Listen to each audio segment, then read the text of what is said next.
जय हिंद। आप सभी को आज यूटेरिया बाजार का प्रैक्टिस सेट नंबर 28 देखेंगे। इसके पहले का सारा सेट अपलोड हो चुका है, तो अगर आप नहीं देखें, कोई भी सेट आपका छूट गया है तो जाके ज़रूर देखिए। इस चैनल पे सारा सेट अपलोड है 1 से लेकर 27 तक। आपको पता है कि डेली एक सेट हम लोग कंप्लीट करते हैं। इसका डेली टेस्ट भी होता है शाम में 6:30 बजे। अगर आप चाहते हैं कि इसका यहाँ से पढ़ करके टेस्ट लगाएं तो इसका हम डिस्क्रिप्शन में लिंक डाल देंगे। टेस्ट ग्रुप का और जहाँ पे पीडीएफ डालते हैं उस ग्रुप का, एक करेंट अफेयर्स ग्रुप है। तीनों का डिस्क्रिप्शन में लिंक डाल देंगे, तो वहाँ से आप लिंक पे क्लिक करके ज्वाइन कर लीजिएगा। तो आज सेट नंबर 28 देखते हैं। चलिए आगे स्टार्ट करते हैं। क्वेश्चन नंबर 1 है। आंसर आपको पता है तो बताइएगा और वीडियो को लास्ट तक देखिएगा, क्योंकि क्वेश्चन इसमें बहुत अच्छा डाला गया है। तो आप अच्छे से देखिए, क्वेश्चन को अच्छे से, बातों पे ध्यान दीजिएगा और वीडियो को अच्छे से देखिएगा और लास्ट तक वीडियो देखना है। लास्ट में जो है वीडियो के बाद वीडियो कैसा लगा कमेंट करके बताना है। और अगर चैनल पे आप नए हैं तो चैनल को सब्सक्राइब जरूर कर लीजिएगा, क्योंकि आपको पता है इस चैनल पे आपको हमेशा लाभ ही मिलेगा। हमेशा 3-4 सुबह में भी वीडियो आता है ज्ञान बिंदु क्वेश्चन बैंक का, और साइंस का भी स्टार्ट हो चुका है, और ये तो डेली हो ही रहा है। तो आपको बहुत ही फ़ायदा होगा इस चैनल से। तो आप चैनल को सब्सक्राइब जरूर कर लीजिएगा और वीडियो को लास्ट तक देखिएगा। तो चलिए क्वेश्चन नंबर 1 का स्टार्ट करते हैं। क्वेश्चन नंबर 1 बोल रहा है कि कर्क रेखा भारत के मध्य से होकर गुजरती है, जिसके फलस्वरूप क्या है। कर्क रेखा भारत के मध्य से होकर गुजरती है, जिसके फलस्वरूप क्या है। तो एक का राइट आंसर होगा ऑप्शन नंबर बी। देश के दक्षिणी आधे भाग में उष्णकटिबंधीय जलवायु पाई जाती है। इसका राइट आंसर क्या होगा, option number B. Next question है कि शिवालिक का विस्तार है, बताइए कहाँ तक विस्तार है शिवालिक का विस्तार। शिवालिक का विस्तार है तो 2 का राइट आंसर होगा ऑप्शन नंबर डी। पोतावर बेसिन और तीस्ता के मध्य है। शिवालिक का जो विस्तार है पोतावर बेसिन तथा तीस्ता के मध्य है। क्वेश्चन नंबर 3 है। कोर मुद्रास्फीति को परिभाषित किया जाता है। कोर मुद्रास्फीति को परिभाषित किया जाता है किसके द्वारा। तो 3 का राइट आंसर होगा ऑप्शन नंबर डी। खाद्य मुद्रास्फीति तथा ईंधन मुद्रास्फीति दोनों को छोड़कर शीर्ष मुद्रास्फीति से। तो कोर मुद्रास्फीति को परिभाषित किया जाता है तो खाद्य मुद्रास्फीति तथा ईंधन मुद्रास्फीति दोनों को छोड़कर शीर्षक मुद्रास्फीति से। नेक्स्ट है। हिंद महासागर तथा लाल सागर को कौन सी जल संधि जोड़ती है, बताइए। हिंद महासागर को लाल सागर से कौन सी जल संधि जोड़ती है। तो 4 का राइट आंसर होगा ऑप्शन नंबर सी। बाल अल मंदेव संधि जो है क्या करता है, तो हिंद महासागर को लाल सागर से जोड़ता है। कौन सा जल संधि, बाल अल मंदेव संधि। क्वेश्चन नंबर नेक्स्ट है। रंगराजन समिति का संबंध किससे है। रंगराजन समिति का संबंध किससे है, तो 5 का राइट आंसर होगा ऑप्शन नंबर सी। भुगतान संतुलन से रंगराजन समिति का संबंध है। नेक्स्ट है।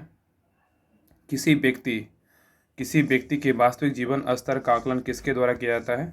किसी व्यक्ति के वास्तविक जीवन का स्तर आकलन किसके द्वारा किया जाता है, तो 6 का राइट आंसर होगा ऑप्शन नंबर सी। प्रति व्यक्ति आय के द्वारा। किसी व्यक्ति की वास्तविक जीवन स्तर का आकलन किसके द्वारा किया जाता है, तो प्रति व्यक्ति आय के द्वारा किया जाता है। क्वेश्चन नंबर नेक्स्ट है। किसी भी अर्थव्यवस्था में पूंजी निर्माण किस पर निर्भर करता है।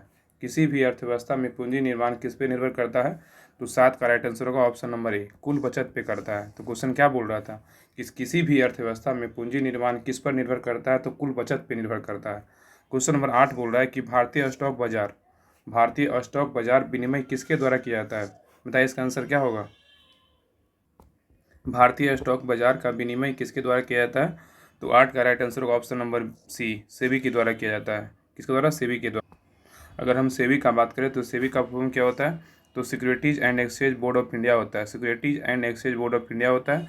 और सेबी का स्थापना का बात करें तो 12 अप्रैल 1988 को स्थापना हुआ था, याद रखिएगा।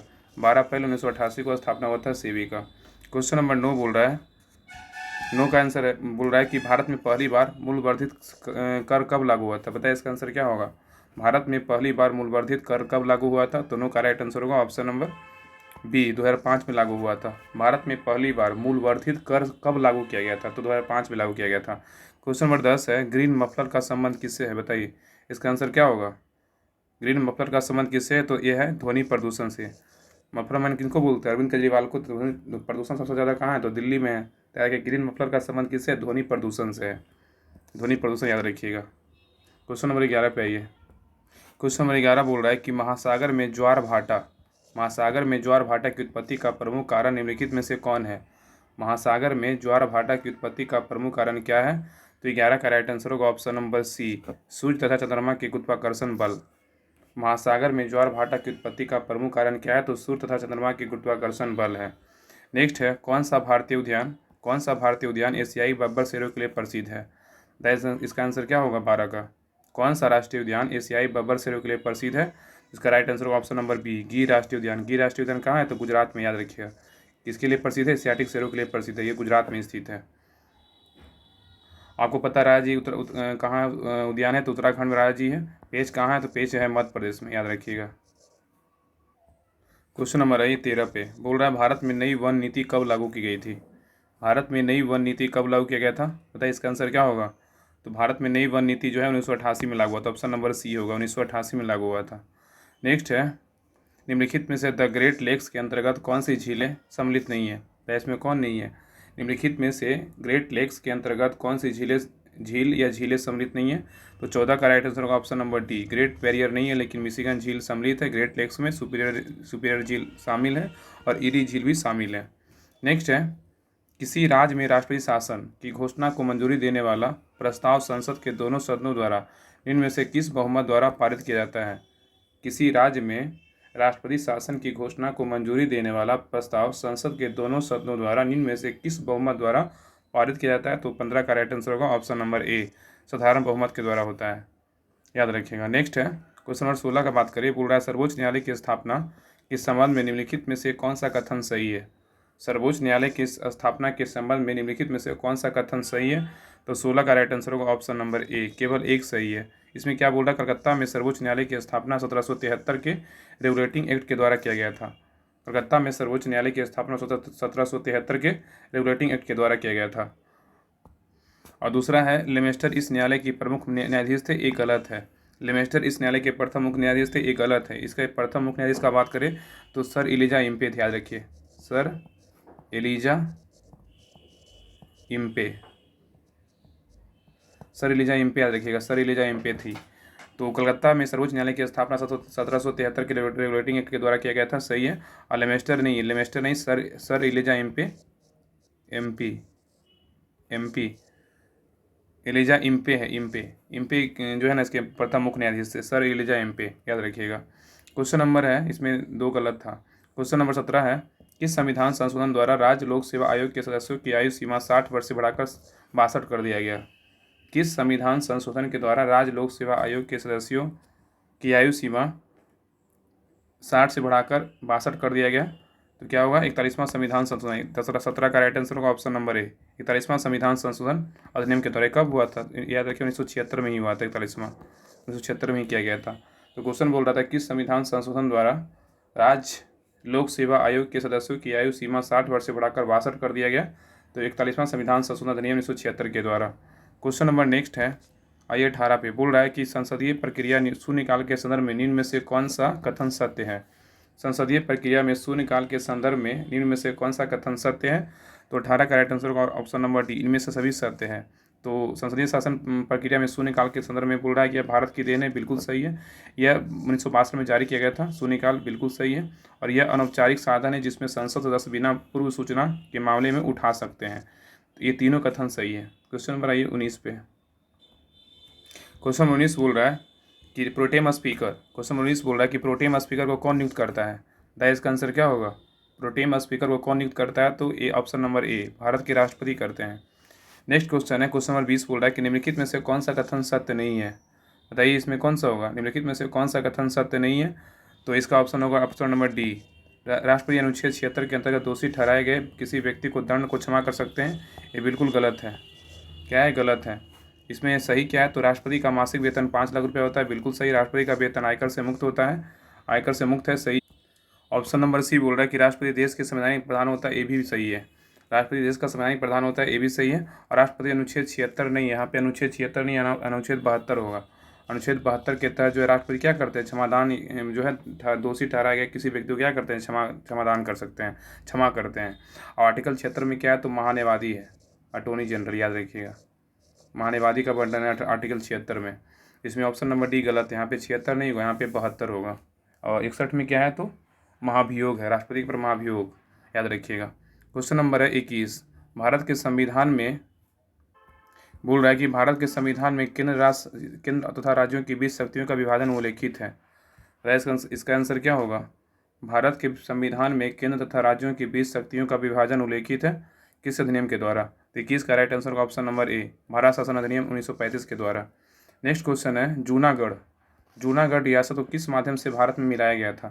बताइए इसका आंसर क्या होगा? जूनागढ़ रियासत को किस माध्यम से भारत में मिलाया गया था? तो 22 का राइट आंसर होगा ऑप्शन नंबर ए, जनमत संग्रह के द्वारा क्या किया गया था? तो जूनागढ़ रियासत को भारत में मिलाया गया था। ज से जूनागढ़, ज से जनमत, याद रखिएगा। नेक्स्ट क्वेश्चन नंबर 23 है, बोल रहा है कि भारत की 22 भाषाओं का उल्लेख किस अनुसूची में किया गया है? बताइए इसका आंसर क्या होगा? भारत की 22 भाषाओं का उल्लेख किस अनुसूची में किया गया है? तो 23 का राइट आंसर होगा ऑप्शन नंबर बी, 8वीं अनुसूची में किया गया है। नेक्स्ट है, वैदिक काल में अपराधियों को पकड़ने का कार्य करता था। वैदिक काल में अपराधियों को पकड़ने का कार्य करता था, कौन करता था? तो 24 का राइट आंसर होगा ऑप्शन नंबर ए, उग्र करता था, उग्र। नेक्स्ट है, द्वितीय क्रम के प्रमुख जैन तीर्थंकर कौन थे? द्वितीय क्रम के प्रमुख जैन तीर्थंकर कौन थे? तो 25 का राइट आंसर होगा ऑप्शन नंबर डी, अजितनाथ थे। कौन थे? अजितनाथ। नेक्स्ट है, वैष्णव धर्म। वैष्णव धर्म के विषय में प्रारंभिक जानकारी मिलती है। वैष्णव धर्म के विषय में प्रारंभिक जानकारी मिलती है, तो 26 का राइट आंसर होगा ऑप्शन नंबर सी, उपनिषद में मिलता है। वैष्णव धर्म के विषय में प्रारंभिक जानकारी मिलती है तो उपनिषद में मिलता है। नेक्स्ट है, अशोक के किस शिलालेख में आत्मनियंत्रण की शिक्षा दी गई है? अशोक के किस शिलालेख में आत्मनियंत्रण की शिक्षा दी गई है? तो 27 का राइट आंसर होगा ऑप्शन नंबर बी, छठा में दिया गया है। नेक्स्ट है, मानवीय जनसंख्या के श्रेष्ठतर जीवन यापन के लिए निम्न में से कौन सा कदम सर्वाधिक महत्वपूर्ण है? मानवीय जनसंख्या के श्रेष्ठतर जीवन यापन के लिए निम्न में से कौन सा कदम सर्वाधिक महत्वपूर्ण है?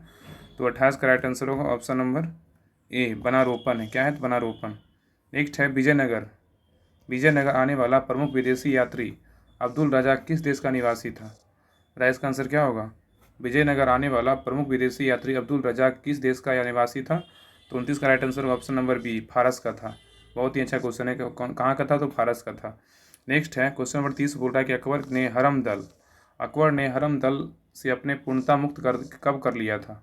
अकबर ने हरम दल से अपने को पूर्णता मुक्त कब कर लिया था? तो याद रखिए 30 का right answer option number B, 1562 में कर लिया था। तो अकबर ने हरम दल से अपने को पूर्णता मुक्त कब कर लिया था? तो 1562 ईस्वी में कर लिया था। क्वेश्चन नंबर आइए 31 पे। क्वेश्चन नंबर 31 बोल रहा है कि प्रथम आंग्ल कर्नाटक युद्ध किस संधि के तहत समाप्त हुआ था? प्रथम कर्नाटक युद्ध किस संधि के तहत समाप्त हुआ था? याद रखिए 31 का राइट आंसर होगा ऑप्शन नंबर ए, ला सापला की संधि के तहत समाप्त हुआ था। ए, ला सापला की संधि। और याद रखिएगा कि प्रथम कर्नाटक जो युद्ध हुआ था 1746 से 48 के बीच हुआ था। याद रखिए 1746 से 48 के बीच हुआ था प्रथम कर्नाटक। ऐसे से लिखा नहीं पा रहा है। और द्वितीय कर्नाटक युद्ध का बात करें तो 1749 से 54 के बीच हुआ था। 1749 से 54 के बीच हुआ था, याद रखिएगा, दूसरा कर्नाटक युद्ध। और तीसरा कर्नाटक युद्ध कब हुआ था? 1756 से 63 के बीच हुआ था। 1756 से 63 के बीच हुआ था। तो प्रथम कर्नाटक युद्ध 1746 से 48, इस समय कौन संधि हुआ था? तो ए ला सापला की संधि, जो एक क्वेश्चन का आंसर था। अगर दूसरा कर्नाटक युद्ध का बात करें 1749 से 54 के बीच हुआ था, इस समय पांडिचेरी की संधि हुई थी। और तीसरा कर्नाटक युद्ध कब हुआ था? 1756 से 63 के बीच हुआ था, इसमें पेरिस की संधि हुई थी। याद रखिए, प्रथम कर्नाटक युद्ध ए ला सापला की संधि, दूसरा कर्नाटक युद्ध पांडिचेरी की संधि, तृतीय कर्नाटक युद्ध पेरिस की संधि। और प्रथम कर्नाटक युद्ध कब हुआ था? तो 1746 से 48 के बीच हुआ था। और द्वितीय कर्नाटक युद्ध कब हुआ था? 49 से 54 के बीच हुआ था। और तृतीय कर्नाटक युद्ध 1756 से 63 के बीच हुआ था। तो बहुत इंपॉर्टेंट क्वेश्चन दिया हुआ है, तो अच्छे से 2 बार 3 बार वीडियो देखिएगा, अपने ऑटोमेटिक याद हो जाएगा। जितना बार रिवीजन कीजिएगा उतना ज़्यादा फायदा करेगा, क्योंकि इसमें क्वेश्चन का लेवल ना बहुत अच्छा डाला हुआ है, हर एक एग्जाम के लिए बहुत इंपॉर्टेंट है।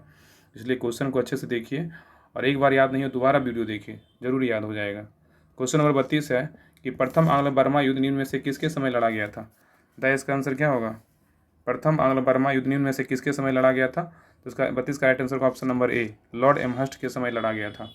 क्वेश्चन नंबर नेक्स्ट है, निम्नलिखित में से किस इतिहासकार ने 1857 ईस्वी के विद्रोह को बर्बरता तथा सभ्यता के बीच युद्ध कहा था?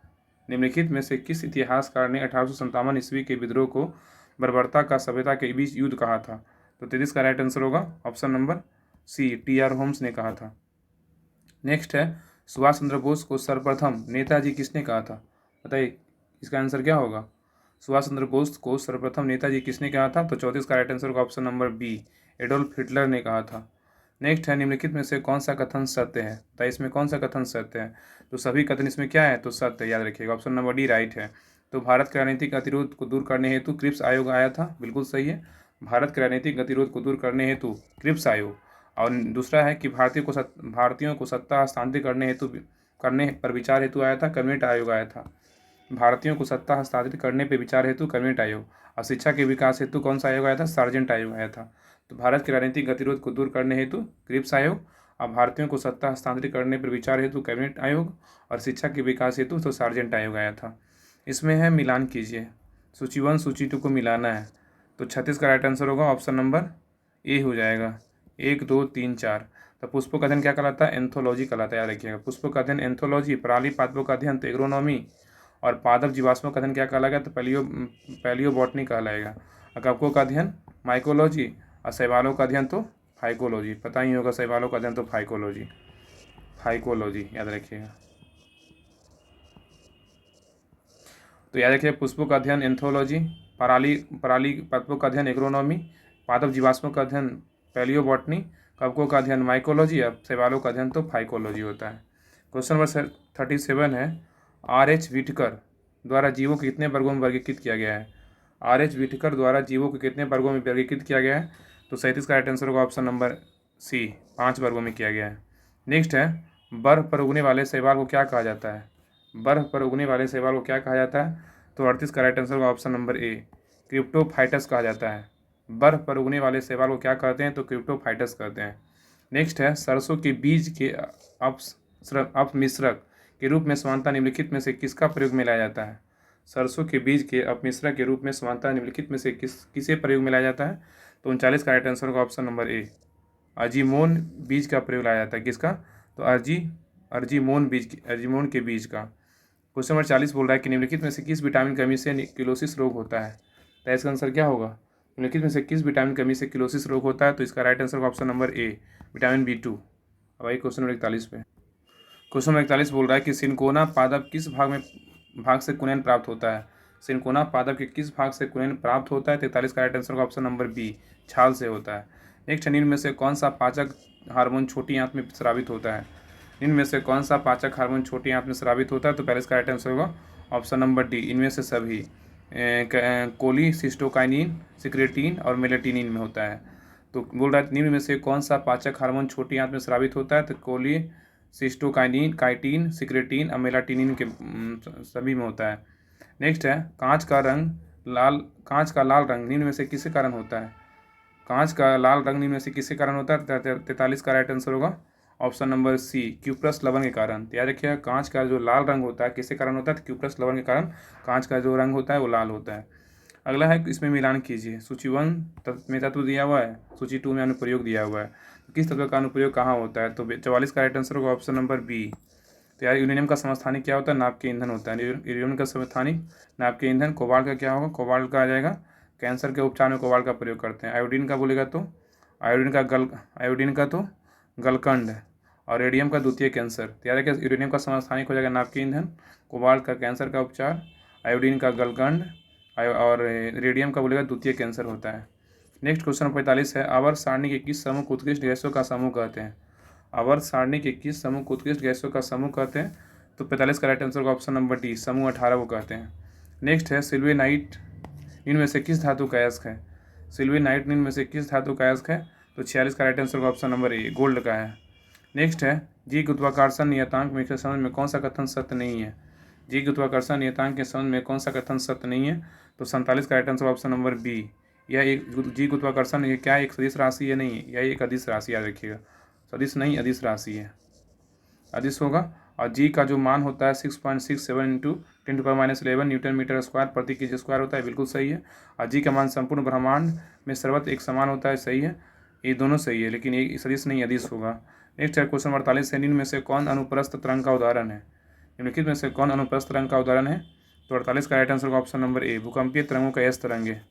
नेक्स्ट है, निम्नलिखित में से किस गुरुत्वीय तरंग का उपयोग नाभिकीय अभिक्रिया तथा कृत्रिम रेडियो सक्रियता में किया जाता है? तो 49 का राइट आंसर होगा ऑप्शन नंबर ए, परावैगनिक किरण में।